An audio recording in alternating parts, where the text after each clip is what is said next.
కుటుంబ జీవితం అనేది ప్రేమ, అర్థం చేసుకోవడం, నమ్మకం ఆధారంగా కొనసాగుతుంది.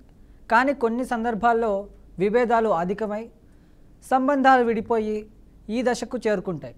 అలాంటి సందర్భాల్లో విడాకులు అనే పదం ముందుకొస్తుంది.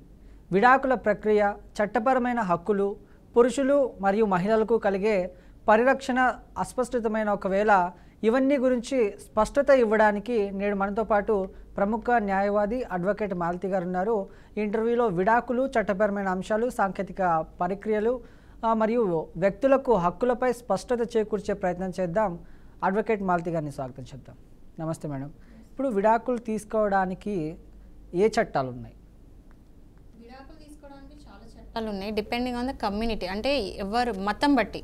ఇప్పుడు ఎవరైనా పర్సన్ తీసుకోవాలి విడాకులు అంటే హిందువులు హిందూ చట్ట ప్రకారం, ముస్లిమ్స్ లా ప్రకారం, క్రిస్టియన్స్ ఇండియన్ డివోర్స్ యాక్ట్ ప్రకారం. అంటే మతం మీద బేస్ చేసుకొని, ఎందుకు మతం అని ఇక్కడ అంటున్నాను అంటే జనరల్ ఎవరైనా పెళ్లి చేసుకుంటే ఏంటంటే వాళ్ళ మత ప్రకారము, వాళ్ళ సాంప్రదాయం ప్రకారం, వాళ్ళ కస్టమ్స్ బట్టి పెళ్లి చేసుకుంటారు. సో విడాకులు కూడా అదే విధంగా ఎట్లయితే చేసుకున్నారో విడాకులు అదే విధంగా విడిపోవాలి. సో అప్పుడు సేమ్ అదే మతం, అదే కస్టమ్స్, అదే అన్నీ పాటించాలి. అందుకని చెప్పేసి ఇక్కడ మతపరంగా డివోర్సెస్ అనేది ఫైల్ అవుతాయి. సో ఎగ్జాంపుల్ ఒకవేళ హిందువులు అనుకోండి, హిందూ మ్యారేజ్ యాక్ట్ 1955 ప్రకారం తీసుకోవాలి. ఒకవేళ ముస్లిమ్స్ అంటే ముస్లిమ్స్ లా ప్రకారం తీసుకోవాలి. ఒకవేళ క్రిస్టియన్స్ అంటే ఇండియన్ డివోర్స్ యాక్ట్ అనేది ఉంటుంది, దాని ప్రకారం తీసుకోవాలి. So depending on the community, అంటే ఏ మతం ఉంటుందో ఆ మత ప్రకారం వాళ్ళకి సంబంధించిన లాస్ ఉంటాయి, యాక్ట్స్ ఉంటాయి. ఆ ప్రొసీజర్ బట్టి తీసుకోవాలి. ఇప్పుడు ఒక జంట విడాకులు తీసుకోవాలని అనుకుంటుంది. ఆ విడాకులు తీసుకోవాలంటే కొన్ని కారణాలు చూపిస్తుంది. కోర్టు ఏ కారణాలని అంటే చట్టబద్ధంగా తీసుకుంటుంది? యూజువల్గా అయితే అంటే ఇప్పుడు హిందువే కావచ్చు, లేకపోతే ముస్లిమే కావచ్చు, ఆర్ క్రిస్టియనే కావచ్చు, ఎవరైనా సరే ఫస్ట్ ఇచ్చే గ్రౌండ్ ఏదైతే ఉందో అది క్రుయాలిటీ అంటే mental harassment, physical harassment, sexual harassment. ఎలాంటి హరాస్మెంట్స్ అయినా సరే క్రుయాలిటీ కిందకి వస్తుంది. అది కాకుండా డెసర్షన్ అంటే ఏంటంటే ఒక 2 ఏళ్ళు అంటే వైఫ్ అండ్ హస్బెండ్ కనుక ఒక 2 years కలిసి లేరు, దూరం ఉన్నారు, వేరే దగ్గర ఉంటున్నారు అన్నప్పుడు ఆ 2 years డిసెషన్ ఒక కారణం కావచ్చు. లేకపోతే మతం మార్చుకోవడం. సపోజ్ ఒకవేళ పెళ్లి చేసుకున్నప్పుడు ఒక మతం ఉన్నారు, బట్ తర్వాత మతం మార్చుకున్నారు, వైఫ్ కానీ హస్బెండ్ కానీ మతం అనేది మార్చుకుంటే ఆ మతం మార్పిడి మీద కూడా అది కూడా ఒక గ్రౌండ్ డివోర్స్ తీసుకోవడానికి.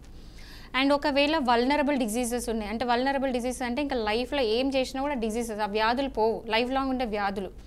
సో అలాంటి వ్యాధులు కనుక వైఫ్ కానీ హస్బెండ్ కానీ ఉంటే అది ఒక రకంగా క్రుయాలిటీ. కాబట్టి దాన్ని బేస్ చేసుకొని కూడా వల్నరబుల్ డిజీజెస్ కింద కూడా వైఫ్ కానీ హస్బెండ్ కానీ డివోర్స్ అనేది తీసుకోవచ్చు. ఇప్పుడు ఒక వైఫ్ అండ్ హస్బెండ్ అంటే భార్యాభర్తలు ఉన్నారు, విడాకులు దాఖలు చేసుకోవాలంటే ఇద్దరికి సమానమైన హక్కులు ఉంటాయా, లేకపోతే భర్తకి ఒకలాంటి హక్కు, భార్యకి ఒకలాంటి హక్కు ఉంటుందా? ఒకవేళ భార్యాభర్తలు ఇద్దరు డివోర్స్ తీసుకోవాలనుకుంటే ఇప్పుడు నేను చెప్పిన గ్రౌండ్స్ అయితే ఉన్నాయో ఆల్మోస్ట్ చాలా గ్రౌండ్స్ ఉంటాయి, 9 గ్రౌండ్స్ ఉంటాయి. సో బట్ ఎక్స్ట్రా ఏంటంటే వైఫ్కి మాత్రం 2 ఎక్స్ట్రా గ్రౌండ్స్ ఉంటాయి. అంటే ఒక హస్బెండ్ వైఫ్ మీద వెయ్యాలి అంటే ఇప్పుడు ఏంటంటే డివోర్స్ అనేది 2 రకాలు. ఒకటి ఏంటంటే కంటెస్టెడ్ డివోర్స్, ఇంకోటి ఏంటంటే మ్యూచువల్ డివోర్స్. అంటే మ్యూచువల్ డివోర్స్ ఏంటంటే ఇద్దరు కలిసి కన్సెంట్ ఇచ్చి డివోర్స్ తీసుకోవడం. బట్ అదర్వైజ్ ఒకరు ఇంకొకరి మీద కేసు వేయడం, వాళ్ళు ఇంకొకరు కంటెస్ట్ చేయడం, అది కంటెస్టెడ్ డివోర్స్ అంటారు. సో ఆ కంటెస్టెడ్ డివోర్స్లో ఈ గ్రౌండ్స్ అని ఉన్నాయి. ఇంతకుముందు చెప్పిన డివోర్స్ అన్ని గ్రౌండ్స్లో ఏ విధంగా అయినా కూడా వేసుకోవచ్చు.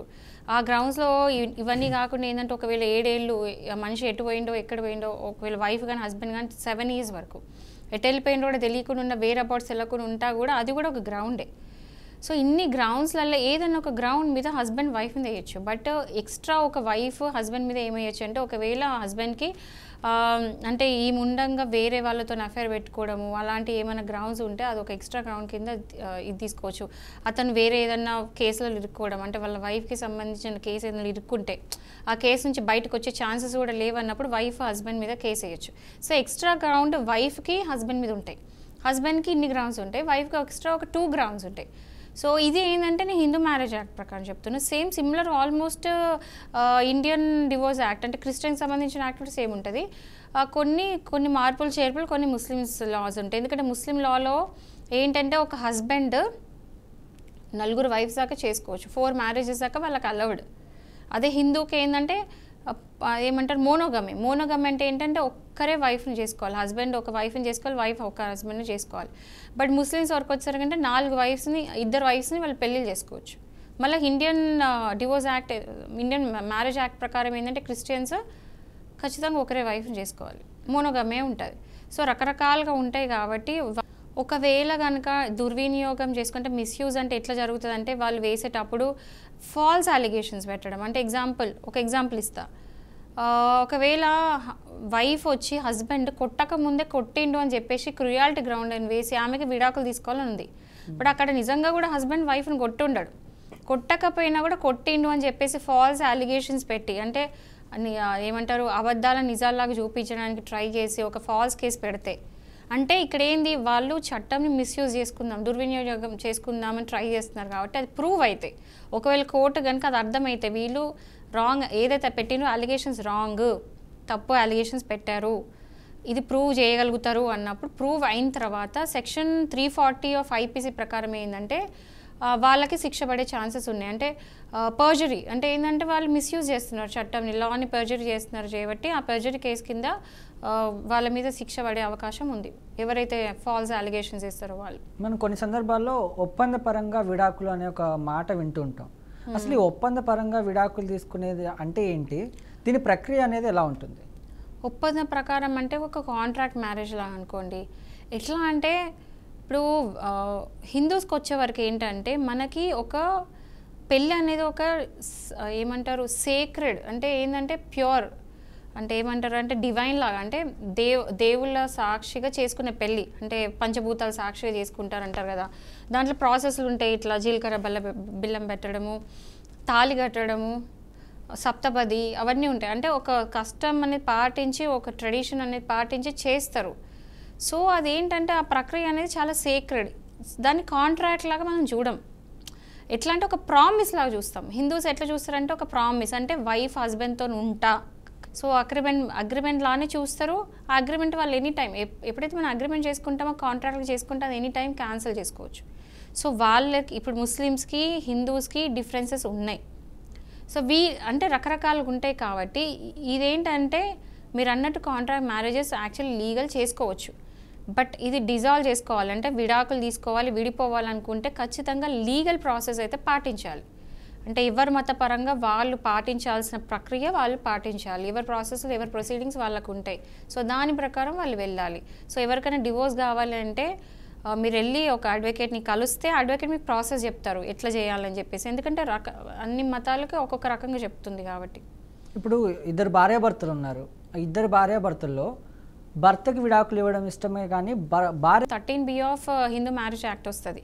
అందులో ఏంటంటే ఇద్దరు కూడా అంటే వైఫ్ అండ్ హస్బెండ్ కనుక వాళ్ళు పెళ్ళి వద్దు, ఇంకా మేము పెళ్ళి అంటే కంటిన్యూ చేయొద్దు అనుకుంటున్నాము, ఇర్రిట్రబుల్ బ్రేక్ డౌన్ అయింది. ఇర్రిట్రబుల్ బ్రేక్ డౌన్ అనే వర్డ్ యూజ్ చేస్తారు. ఎందుకు అంటే ఇంకా వాళ్ళు ఎంత కష్టపడ్డా, ఏం చేసినా, ఎంత కన్సల్టేషన్ చేసినా, ఎంత మధ్య వ్యక్తులు ఉంటారు కదా, మిడ్ మెన్ ఉంటారు కదా, ఎవరైతే పెద్ద మనుషుల్లాగా వచ్చేసి వాళ్ళిద్దరి మధ్యలో ఒక పంచాయతీ చేస్తాము, ఇద్దరు కలిసి ఉండండి అని చెప్పేటోళ్ళు అంతా చెప్పిన తర్వాత కూడా ఇద్దరు కలిసి ఉండొద్దు, ఇద్దరు సమానంగా వద్దు అనుకుంటే వాళ్ళిద్దరు ఏంటంటే ఇంకా కోర్ట్ టైం వేస్ట్ చేయకుండా వాళ్ళ లైఫ్లో ఆ టైం వేస్ట్ చేసుకోకుండా వెళ్ళి కోర్టులో కేసు వేసుకుంటారు. అది మ్యూచువల్ కన్సెంట్, అంటే ఇద్దరు కూడా ఒప్పుకొని కన్సెంట్తో ఇద్దరు వెళ్ళి మాకు వద్దు అని చెప్పేసి ఇద్దరు కేసు వేసుకుంటారు. మ్యూచువల్ కన్సెంట్ అయితే section 13B under Hindu marriage act.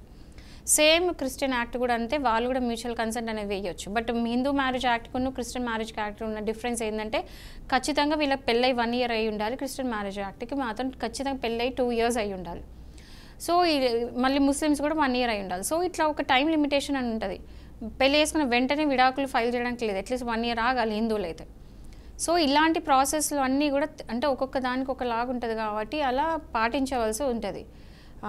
ఇక్కడ ఏమంటారు, ఒకవేళ ఈ మ్యూచువల్ కన్సెంట్ వద్దు, లేదు ఒక్కరికే కావాలి, డివోర్స్ అనేది ఒకరికే కావాలి అంటే వైఫ్కే కావాలి లేదా హస్బెండ్కే కావాలి, బట్ వాళ్ళ స్పౌస్ అంటే అవతల వాళ్ళ పార్ట్నర్ వద్దు అంటున్నారు, అంటే వైఫ్ కావాలి హస్బెండ్కి వద్దు, బట్ హస్బెండ్కి కావాలి వైఫ్ వద్దు అని అంటుంది అనుకోండి, అప్పుడు వెళ్ళి కంటెస్టెడ్ డివోర్స్ అంటే section 13 of Hindu marriage act కింద వేసుకోవచ్చు. ఎట్లా అంటే 13లో నేను చెప్పిన కదా ఇప్పటిదాకా గ్రౌండ్స్ ఉన్నాయి, క్రుయాలిటీ, అడల్టరీ, బైగమీ, ఇప్పుడు వల్నరబుల్ డిసీజెస్, లేకపోతే 7 years దాకా వదిలేసి వెళ్ళిపోవడము, 2 years సపరేట్గా ఉండడము, మత మార్పిడి, ఇలాంటి గ్రౌండ్స్ మీద వేసుకోవచ్చు.